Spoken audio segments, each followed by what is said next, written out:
Guys, এই যে কালকে শৈলার অনুষ্ঠানে যায় এই যে মারামারিটা হইছে, ভাই আমি মানে এমন কিছুই বুঝতে পারি নাই। আমি কালকে 3টা বাজে মনে হয় ওদের পার্টি থেকে আমি চাঁদপুর আইসা পড়ছি। তো আইসা আমি রাত্রের বেলা ভিডিওটা আপলোড করছি, তো আমি সারাদিন ঘুমাইছি।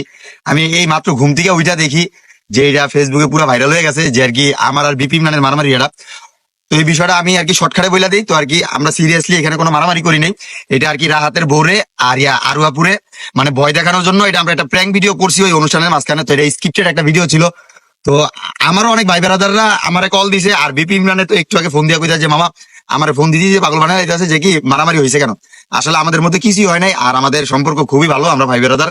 শুধুমাত্র এটা আর কি রাহাতের বউরে আর আরুয়াপুরে ভয় দেখানোর জন্য এটা একটা প্র্যাঙ্ক ভিডিও ছিল।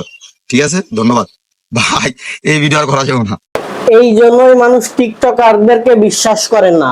আর একটা কথা এমনও হতে পারে, বন্ধু যখন ধরা খাওয়ার পরে নয় ছয় বোঝায়।